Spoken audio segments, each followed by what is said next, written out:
Now for this drawer, I'd like to use a Western saw, and I'm going to go ahead and do this one pins first for the layout. I'm going to clean out the waste using a fret saw and also chisels. So let's get going on this.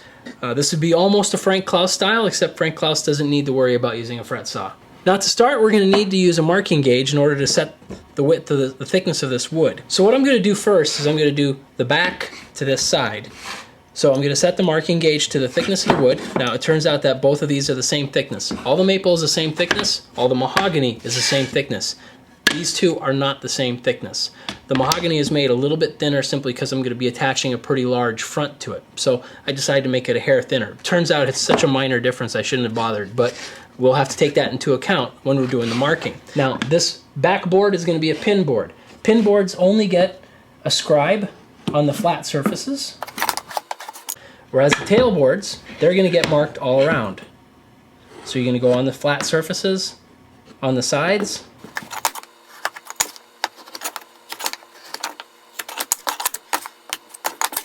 and again, this one here is going to be a pin board, so only the flats. If you go all the way around, it's not a problem either. You're just going to have some extra scribe lines for nothing. But hey, that people seem to think that if you see the scribe lines, it's handmade. So, you know, put a bunch on here.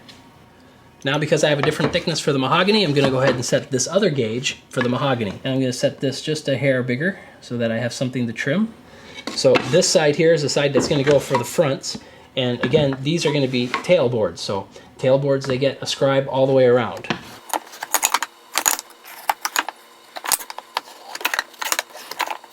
Now this is the tricky part. I just did the scribe for here for the mahogany. So this part here is the thickness of the mahogany. But the thickness that's going to be going into the mahogany is actually the other marking gauge, the one that's set to the thickness of here. So I need to use the other marking gauge. This one here was set to the size of the maple. So let me go ahead and use that. This is again going to be a pin board, so we only need to mark the surface. I'm going to do the pins for the back board later because there's a little bit of a difference in the way that we do the layout, and you'll see that. It's not very difficult, it's just a little bit different, but it's easier to show doing the pin board for the front first. Now for cutting the pins in this board, I'm going to want the inside of the drawer facing me. So obviously just the groove is going to be facing me. We're going to pop this in. Now I need to lay out the pins on here. So what I'm going to do is I'm going to cut a half pin on the outside and a half pin on the other side. After that, I'm going to choose the width of the first tail. And then I'm going to use that to decide where the other tails go. Okay, I want 3 tails on here. It looks like it'll fit. First, let's cut this half pin. I need the pin to be solid so that the tail is going to cover up this entire groove. Okay, so I'm going to go ahead and I'm going to put this here, cut a half pin just to the outside of that, and cut down to the scribe line that you're not going to be able to see. Heck, I can hardly see it in here.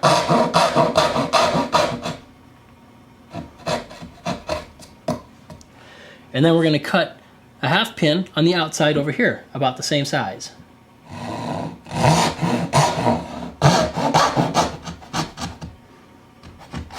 Now notice I'm just eyeballing this angle. I want something that looks good, that's all. Now I'm going to come back over here and I'm going to cut a tail that's going to completely hide this groove. So a complementary angle to the other.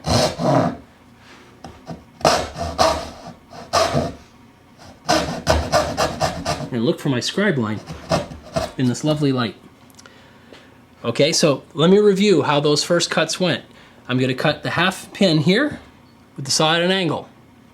Then I'm going to switch to a complementary angle and I'm going to cut the other half pin. I'm going to leave the saw at this angle. I'm going to move it over here in order to create a tail of the size that I want. I'm cutting pins on here, but pins and tails, they're just the opposite. So what I'm talking about here is in a way the void I'm going to make here. Now that I've cut this tail, I want to make 3 tails on this board. So what I'm going to do is take 3 minus 1. I need to make 2 equal sizes areas on this other side. So I'm going to keep the saw in the same angle as my last cut, scoot it over until it divides this other section into 2 by eye. That's it right there. So let's go ahead and make this cut.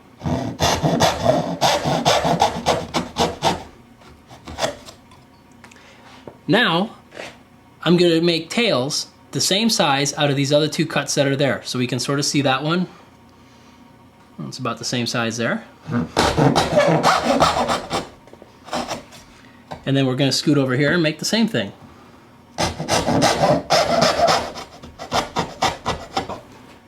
I'm going to use this green marker to mark what we're going to be removing. Remember, this is the pin board, so we're leaving this half pin and this half pin, but we're going to be eliminating, obviously this one with the groove in it, this tail. Then comes a pin, then comes a tail, comes a pin, then comes a tail, and then comes a pin. So these are the parts that we're going to remove, and then we're going to have our pin board. Now I use a fret saw for doing the removal. So we're just going to pop this in here. Now you could cut all the way along on that bottom line if you're going to try going saw to saw. So you're going to take just saw cuts all entirely and then make your joint. In this case here, this is a show joint, so I really want to be able to finesse that a little bit with some chisels. So what I'm going to do is I'm going to cut this not all the way down at the bottom. I'm going to raise it up a little bit and then cut out the waist.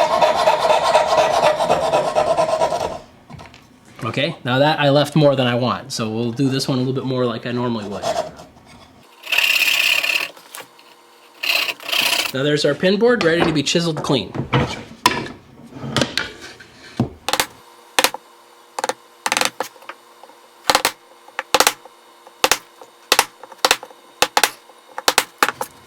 Now we need to transfer the pins so that we can figure out where the tails are going to go on this board.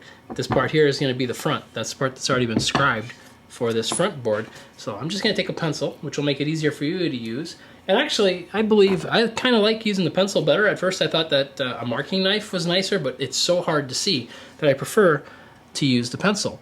So we're going to put this towards the inside, of course, groove to groove, really easy to do. Line it up to the front. Let's see if I can get this so that you'll actually be able to see what I'm doing.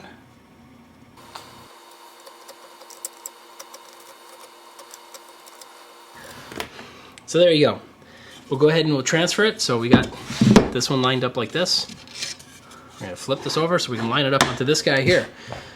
Because these things were just cut by eye, the tails on here are specific to the pins on this side and vice versa on this other part here. So let me go ahead and transfer this over.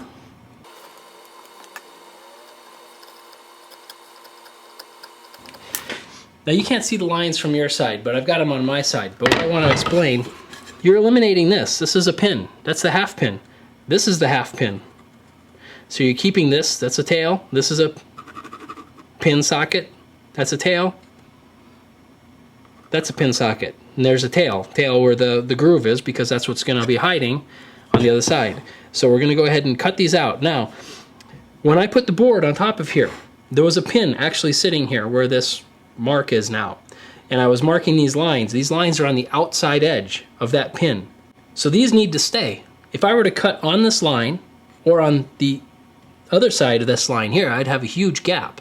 So what I need to do is I need to actually put the kerf on this side, on the waist side of that line. That's actually why I kind of like these pencils, is that the line is a little bit fatter. It's a little easier to see when you're on the outskirts of it. If you have a knife line, you can't really see it. And to be honest, this is where the joinery is going to go. When I assemble this drawer, this is going to be inside the joint. You don't even have to erase anything. Now, if you wanted to, you could use a saddle square or something to mark the lines to the back. I just am going to eyeball it.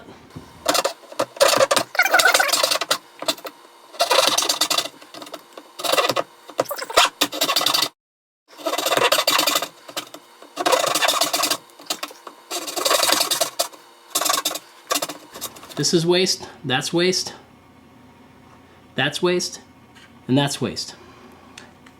What I'm going to do is I'm going to use the fret saw to remove what are basically going to be pin sockets here. These outside ones I'm going to use a crosscut saw and we're going to cut sideways, but we're going to tilt it over for that. So I get close to the bottom line.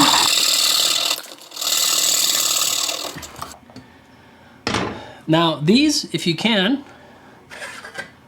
this is more of a crosscut blade. You can always hold your finger there and go and cut sideways. Because this is a show one, I want this one to be really good. If you're doing it for the back, it's not that big of a deal. Now for me, when I do this cut, I put the stock here so that the scribe line is to the right, because I'm a right-handed person. So this way here, when I'm putting the saw there, it's really easy for me to see where that scribe line is and keep myself on the outside of it. But that's your own personal choice.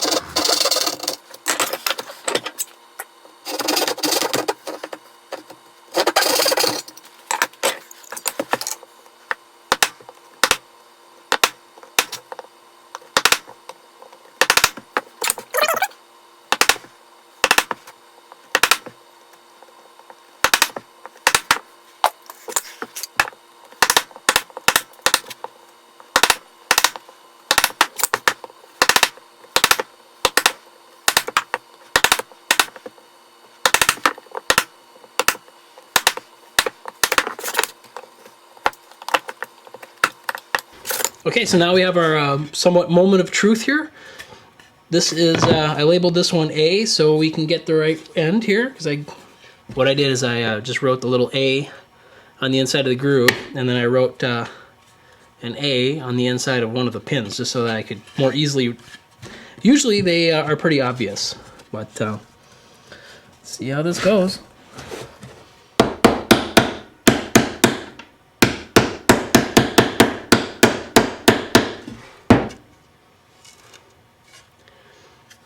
Okay, not bad. Once I get the clamps on that, that'll be just fine. Now you're going to want to tap these with some wedges. You put a little wedge here so that you can tap just there. But when you go to assemble all these, you're going to want some little sort of culls, something that presses here, here, and here. And then same on the other side. So this is the other side. Now, of course, this is going to be covered up by the applied drawer front.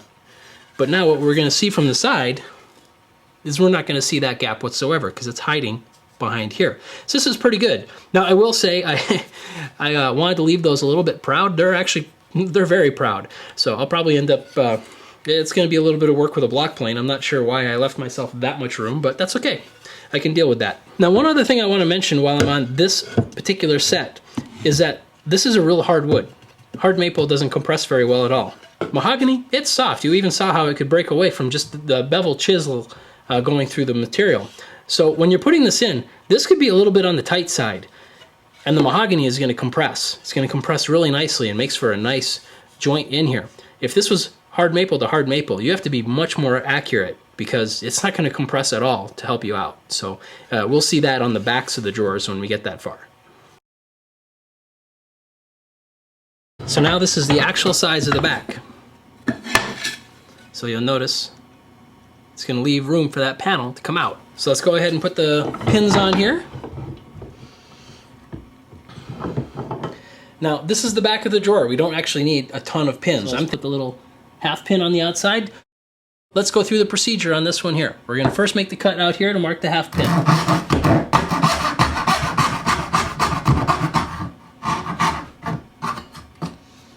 And then I'm going to swoop over here to make the other half pin.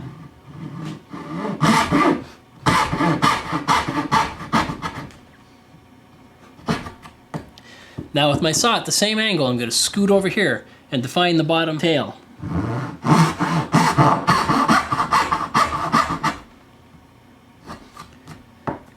Let's go for 3. We do have some room in here. So now I'm going to take this saw and I'm going to scoot it over here and divide this into 2 because I want 3 tails. I need to divide the remaining area after I did the 1 into 2. So that looks like it's in the middle. Think of it this way. At the midline, here to here, where's the middle? It's going to be right there. Make sure your saw is on that when you're doing the cut.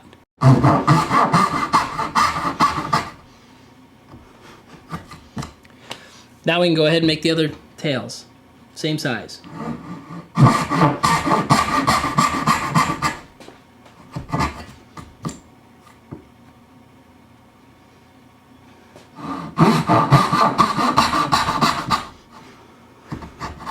Glad I went with 3, that's a nice layout.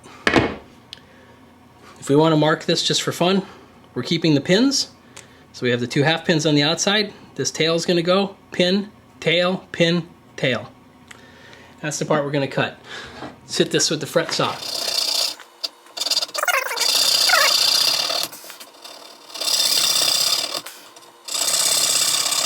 Because there's no groove anymore to indicate which side's on the inside, remember that this was facing the inside for me. So that's how I had it for the inside. This part here is the inside. I'm just going to rotate it this way. That way there I can keep my insides. Or put a little mark. If you're going to put a mark, put it on the outside, because the outside, you're going to be planing that anyway.